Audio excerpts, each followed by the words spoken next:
Good morning विद्यार्थी मित्र हो. मागील 3 तासापासून आपण सूक्ष्म अर्थशास्त्र या विषयाच्या अभ्यासक्रमावर आधारित बहुपर्यायी प्रश्न किंवा योग्य पर्याय निवडा या प्रश्नांचा अभ्यास करत आहोत, सराव करत आहोत.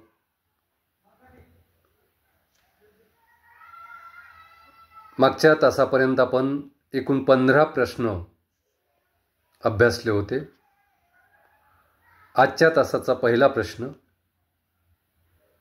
आणि एकूण 16वा प्रश्न पहा. प्रश्न अतिशय सोपा आहे. राष्ट्राची संपत्ती हा ग्रंथ कोणी लिहिला? राष्ट्राच्या संपत्तीवर यापूर्वी प्रश्न विचारला होता, परंतु तो वेगळ्या प्रकारचा होता. हा प्रश्न वेगळ्या प्रकारचा आहे. राष्ट्राची संपत्ती हा प्रश्न, राष्ट्राची संपत्ती हा ग्रंथ कोणत्या वर्षी प्रकाशित झाला असा प्रश्न यापूर्वी विचारला होता. पुन्हा आता राष्ट्राची संपत्ती या ग्रंथावरच दुसरा प्रश्न विचारला. यावरून तुमच्या लक्षात येईल की एकाच बाबीवर वेगवेगळे प्रश्न विचारले जाऊ शकतात. त्यामुळे या वस्तुनिष्ठ प्रश्नांचं अध्ययन अतिशय महत्त्वाचं असते. जोपर्यंत विषय तुम्ही सर्वांगीण दृष्टिकोनातून समजून घेत नाहीत, तोपर्यंत आपल्याला त्या ठिकाणी अशा वस्तुनिष्ठ बहुपर्यायी प्रश्नांचा योग्य पर्याय निवडता येत नाही. तर प्रश्न पहा. राष्ट्राची संपत्ती हा ग्रंथ कोणी लिहिला?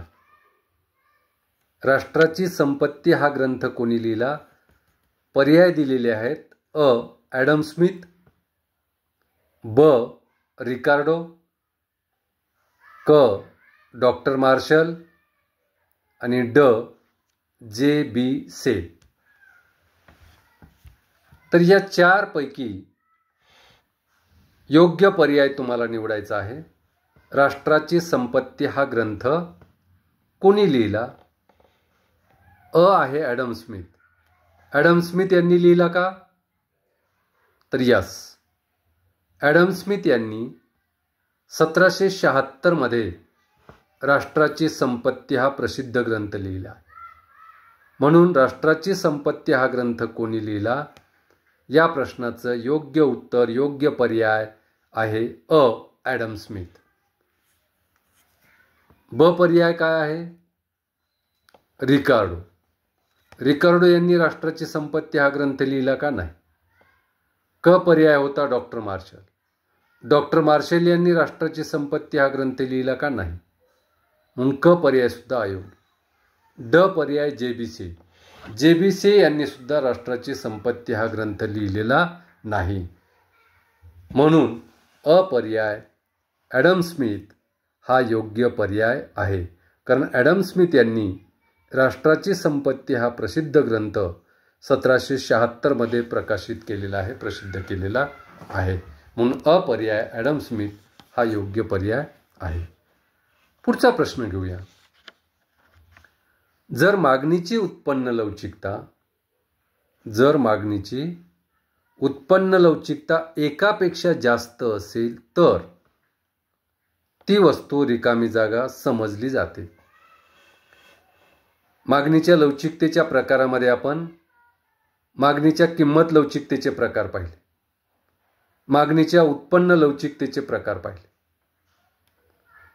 तर मागणीच्या उत्पन्न लवचिकतेवर हा प्रश्न विचारलेला. काय प्रश्न आहे पहा. जर मागणीची उत्पन्न लवचिकता 1 पेक्षा जास्त असेल, म्हणजे एकक लवचिकतेपेक्षा जास्त असेल, 1 पेक्षा जास्त असेल, तर ती वस्तू रिकामी जागा समजली जाते. आपण मागणीच्या लवचिकतेचे प्रकार पाहिले.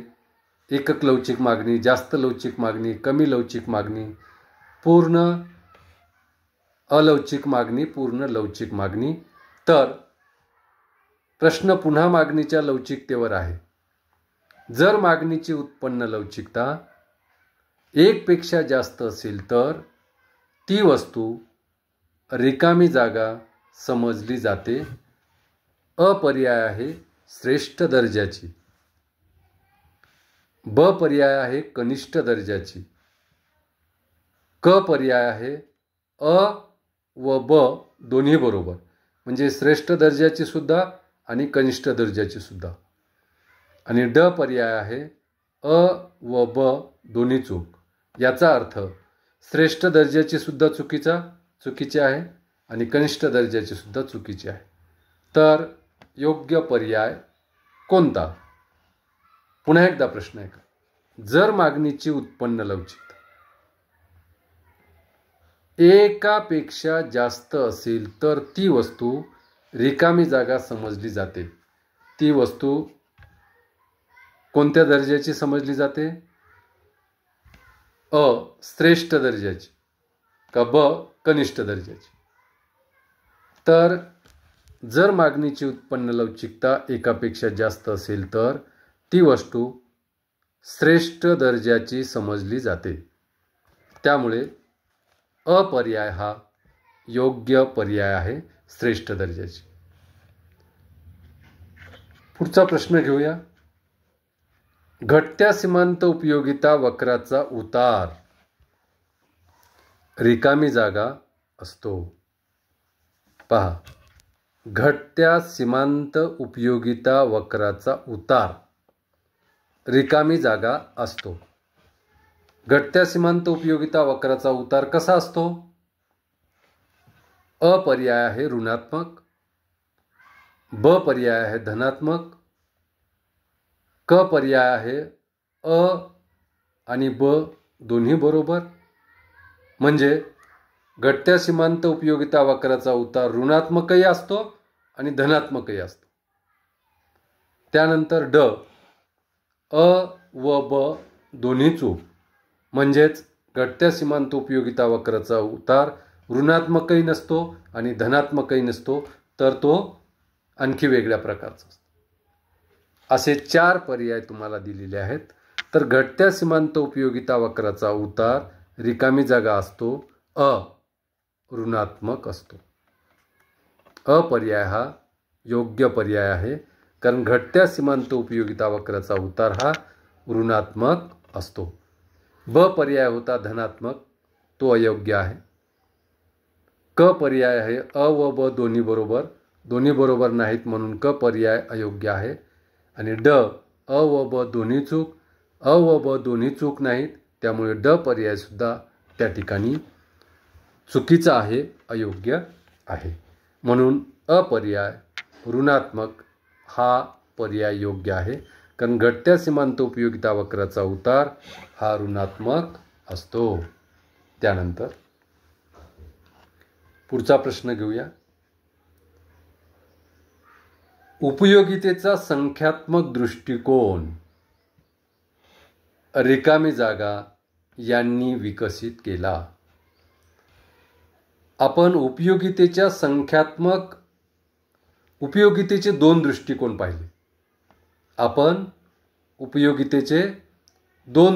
पाहिले. एक संख्यात्मक दृष्टिकोन आणि दुसरा क्रमवाचक दृष्टिकोन. उपयोगितेचा क्रमवाचक दृष्टिकोन काय असतो हे पाहिलं आपण, आणि उपयोगितेचा संख्यात्मक दृष्टिकोन काय असतो हे आपण पाहिलं. या ठिकाणी प्रश्न तुम्हाला विचारलाय, उपयोगितेचा संख्यात्मक दृष्टिकोन रिकामी जागा यांनी विकसित केला. म्हणजे उपयोगितेचा संख्यात्मक दृष्टिकोन कोणी विकसित केला ते आपल्याला ओळखायचं आहे.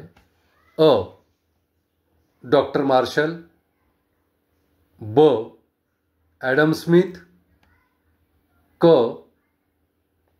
हिक्स, ड सॅम्युएल्सन. तर उपयोगितेचा संख्यात्मक दृष्टिकोन रिकामी जागा यांनी विकसित केला? अ. डॉक्टर मार्शल, ब. ॲडम स्मिथ, क. हिग्स आणि ड. प्राध्यापक सॅम्युएल्सन. कोणी विकसित केला उपयोगितेचा संख्यात्मक दृष्टिकोन? तर उपयोगितेचा संख्यात्मक दृष्टिकोन हा डॉक्टर मार्शल यांनी विकसित केलेला आहे. उपयोगितेचा संख्यात्मक दृष्टिकोन म्हणजे काय?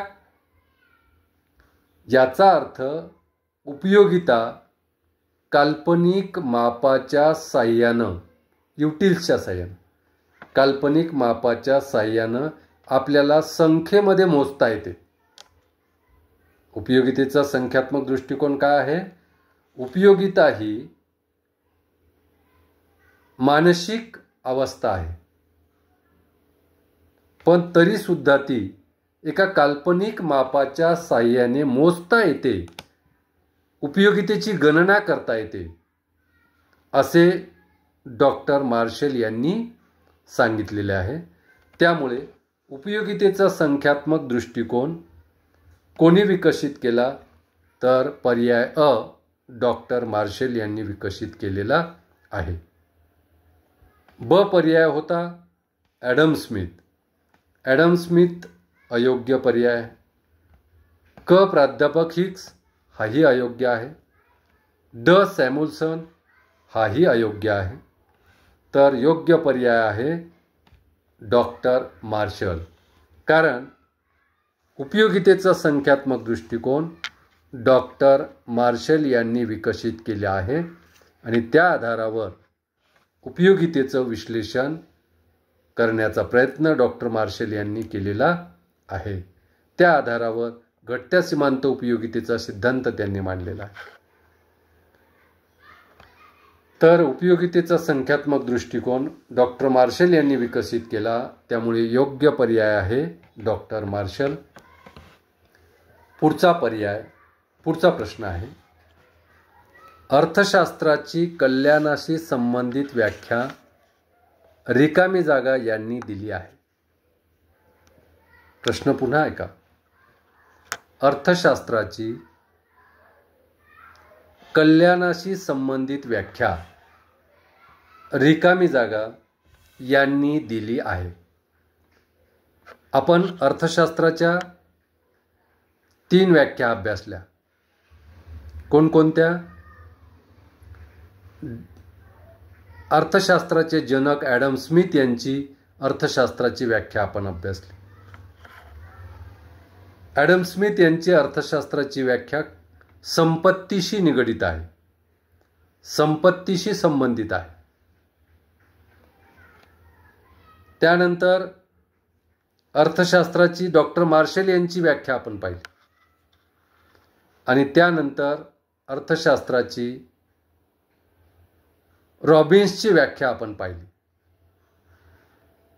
तर या ठिकाणी प्रश्न विचारलेला आहे की अर्थशास्त्राची कल्याणाशी संबंधित व्याख्या रिकामी जागा यांनी दिली आहे. तर अर्थशास्त्राची कल्याणाशी संबंधित व्याख्या कोणी दिली आहे? खालचे पर्याय आहेत डॉक्टर मार्शल, अ पर्याय डॉक्टर मार्शल, ब पर्याय ॲडम स्मिथ, क पर्याय हिग्स आणि ड पर्याय प्राध्यापक सॅम्युएल्सन. तर या 4 पैकी अर्थशास्त्राची कल्याणाशी संबंधित व्याख्या कोणी दिली आहे? अ. डॉक्टर मार्शल यांनी दिली आहे. कारण डॉक्टर मार्शल यांनी अर्थशास्त्र म्हणजे मनुष्याच्या दैनंदिन व्यवहाराचा अभ्यास होय आणि जे व्यवहार कल्याणाच्या हेतूने प्रेरित असतात, अशी व्याख्या डॉक्टर मार्शल यांनी दिलेली आहे. म्हणजेच त्या ठिकाणी डॉक्टर मार्शल यांची व्याख्या, त्या ठिकाणी डॉक्टर मार्शल यांची अर्थशास्त्राची व्याख्या ही कल्याणाशी संबंधित आहे. त्यामुळे पर्याय अ डॉक्टर मार्शल हा योग्य पर्याय आहे. आणि पर्याय ब ॲडम स्मिथची व्याख्या संपत्तीशी संबंधित आहे. प्राध्यापक हिग्स, प्राध्यापक सॅम्युएल्सन, तर हे ब, क आणि ड हे त्या ठिकाणी अयोग्य पर्याय आहेत. योग्य पर्याय आहे डॉक्टर मार्शल. तर या ठिकाणी विद्यार्थी मित्र हो थांबूया. धन्यवाद.